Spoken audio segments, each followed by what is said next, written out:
In the Old Testament of the Bible, during the reign of King Solomon, there is a queen from far away, a queen of the south, or sometimes called the Queen of Sheba. We believe that she probably traveled from somewhere in Ethiopia, who hears of the great wisdom of Solomon. And she's so intrigued that she travels from far away, bearing gifts of gold and spices, to come and see this wise king. And so she visits Solomon, she hears of his great wisdom, she sees his great temple that he's built, she gives him her gifts, and she goes home. And what's so intriguing about the wisdom of Solomon is that if you look at what he really asks for when he asks God for wisdom, what he literally asks for is, Lord, give me a listening heart. Give me a listening heart. And that's a beautiful definition of what wisdom is. It's not knowing these abstract ideas or principles necessarily, but it's having a listening heart, that as I experience this world, my heart just takes in and receives this deep and penetrating knowledge of the world. I have a listening heart. So now in a parallel scene at the Epiphany, right? Wise kings, once again, monarchs from far away, come and visit wisdom incarnate, a newborn king who is born in the Holy Land.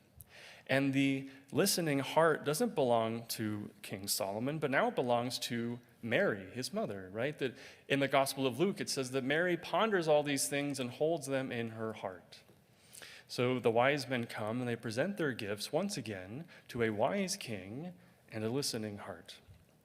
I just simply want to ask that question of, when Mary listens with her heart, what does she hear, right?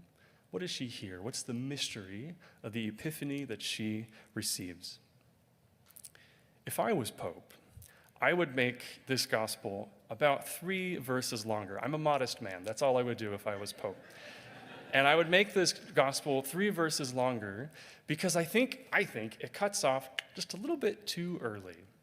Because what happens right after our gospel ends is Joseph falls asleep, and in a dream, the angel of the Lord comes to Joseph and tells him, your wife and your son are in danger, you have to flee to Egypt. And they get up the following morning and they flee.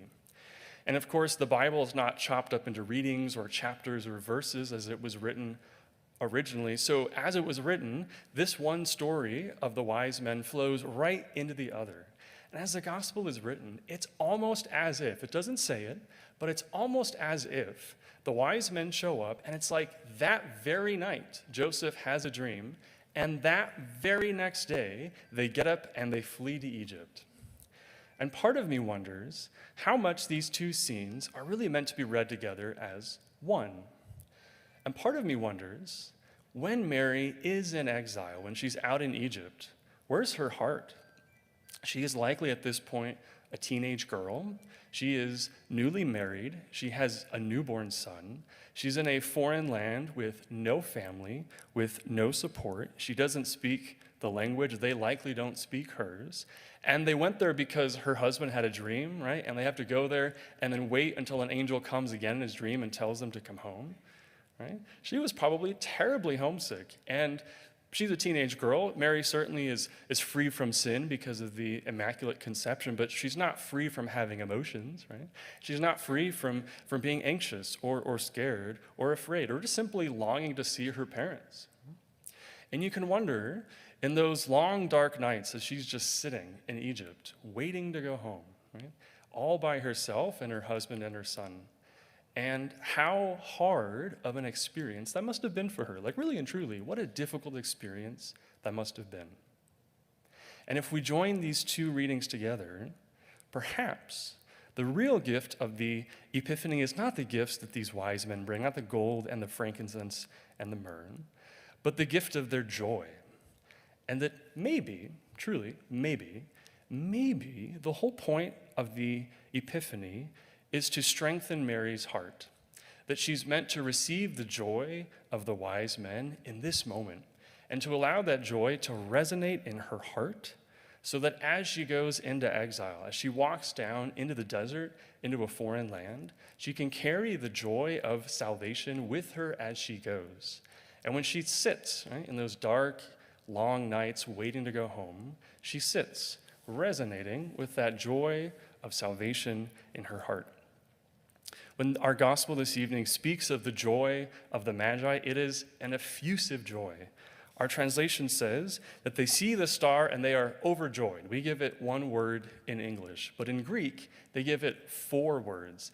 And each of the words, one after another, intensifies the joy that these wise men feel. So the first word says, they rejoiced. And the second word repeats it. It says, they rejoiced a joy, right? It's a repetitive thing. They rejoiced a joy. The third word says, they rejoiced a joy that was great.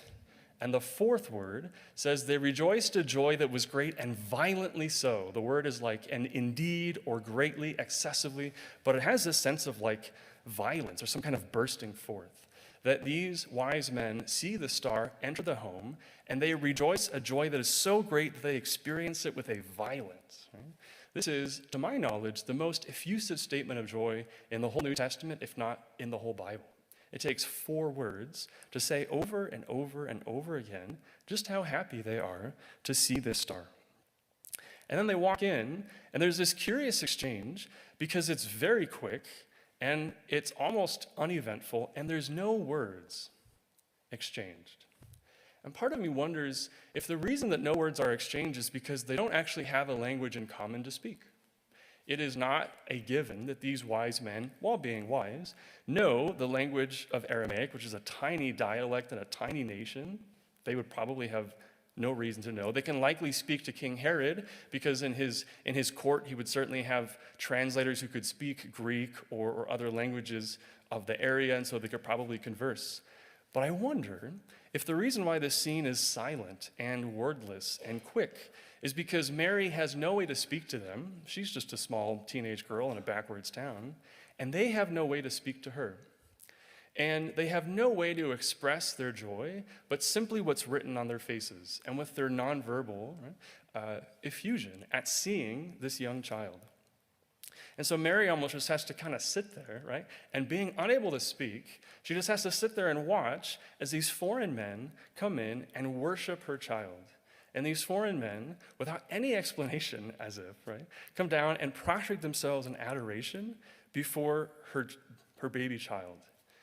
And what an experience that must have been, right? And what an unforgettable experience that would have been that she would certainly have carried with her for the rest of her life. And so Mary, having experienced this unbelievable joy of these wise men, allows it to resonate in her heart. And as she goes off into a foreign land, into a time of exile, into a desert place, she goes off carrying with her in her heart the joy of salvation written on their faces. If we take grace seriously, if we take the spiritual life seriously, right? Magi pass by me every day, wordlessly, quickly, unexpectedly, right?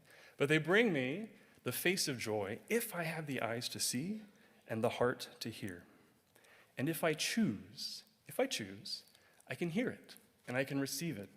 And in the stillness of our hearts, right, we can experience the joy of salvation that our Lord brings to us each and every single day through the Magi, through the joy that he has for us. And as we enter into that place of joy and allow it to resonate, right, there is no exile that is too far. There's no desert too dry. There's no night too dark into which we cannot carry that joy. And so this evening, let us just receive that joy, right, on the face of our Lord here this evening. And receiving it with great faith, let us allow it to resonate in our hearts and to truly change our hearts forever.